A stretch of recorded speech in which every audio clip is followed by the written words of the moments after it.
it's Jenny from Bespoken For here. Today I'm making some bespoke vintage earrings and I want to just share with you how I intend to do that. Okay, I'm just going to position the camera in it so you can see what I'm doing. Right, okay, so my idea today is to make some earrings which are inspired by vintage feel.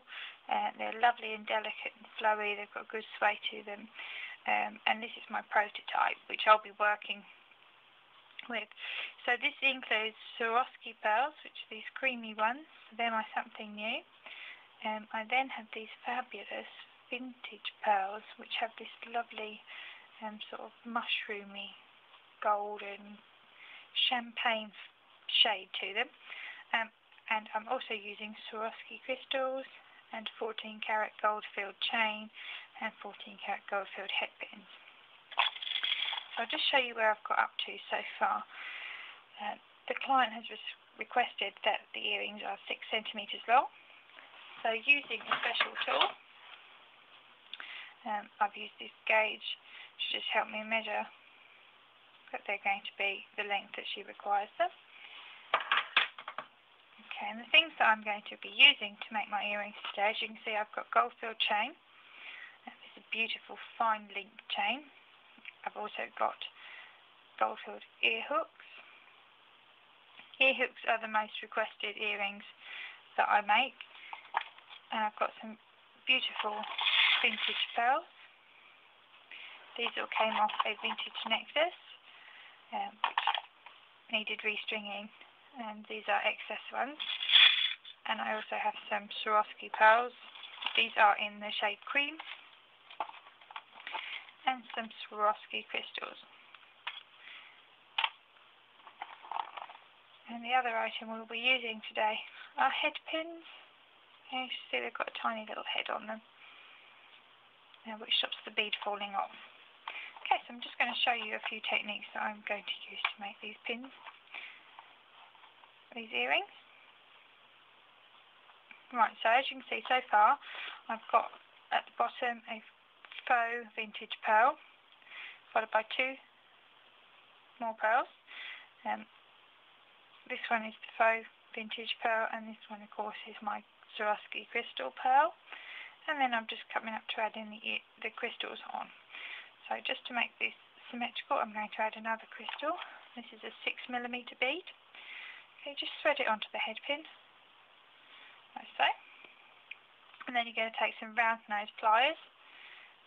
These are a fantastic little pair made by Beadsmith, which I like because they've got such a fine tip to them, which means that you can really do some intricate styles. Okay, now once you've clasped the head pin, take it right to the end. I'm then just going to fold and push. I'm going to make a 90-degree angle, roughly. You can see the 90-degree angle on the head pin. Once you've done that, take them to the top and the corner, and again you're just going to wrap the wire around the nose of the plier so that you get a loop. See the loop? Now I'm not going to just cut it off. I prefer to wrap my wires around each other so that way they stay nice and firm. So now onto the earring. I'm going to find this. I'm on now the 3rd loop up. I'm going to go to the opposite side of the crystal that I've already done. I'm just going to hook it through. Now these are really fiddly. Bear with me. As of course is most of the jewellery making process, you've got to have a nice calm temperament. Right, now that's hooked on. As you can see, exactly opposite. You can see sort of roughly how it's going to hang. So you take your... Okay, and again I'll clasp them with my round nose pliers. And I'm now going to take in my snipe nose pliers. See, they've got this lovely point to the end of them. I use these most often. And I'm just going to wrap it around that little gap between the bead and the loop that I made earlier. Just pulling up.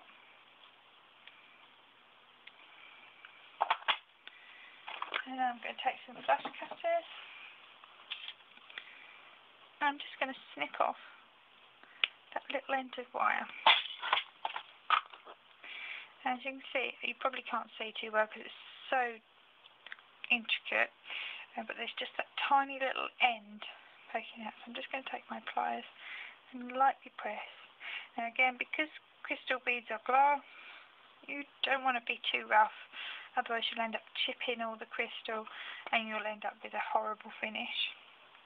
Okay, so again, just checking that looks good, which I'm pleased with that. And I'm going to work up. So the idea is that we're going to slowly graduate the beads upwards, so they're going to get smaller and smaller. But for the time being, I'm going to continue with approximately 6 millimeters.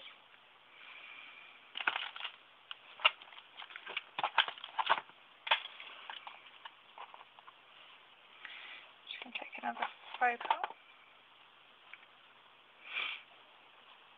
Again, I've just made a hook, bent it over to the top.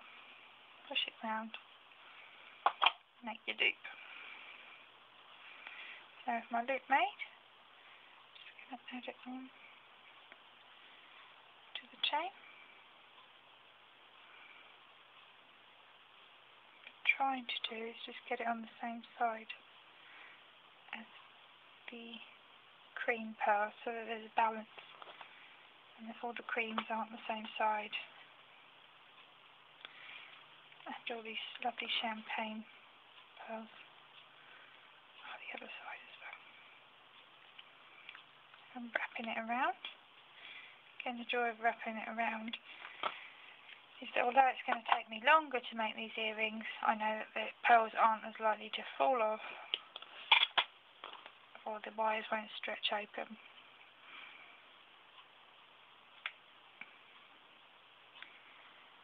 Okay, well, I'm going to leave you now. I'm going to continue with my earring, and I'll be back very soon with the finished product. Hi everyone, well, I've finally finished the earrings, and here they are. Don't you agree, they're just fabulous? And they're finished with the vintage pearls, which are the sort of golden tone champagne pearls, the Swarovski pearls, which are in cream, and also the Swarovski crystal, and they're finished in 14 karat gold filled. And as you can see, they're divine, and I hope that the lucky lady that has commissioned these will think so too.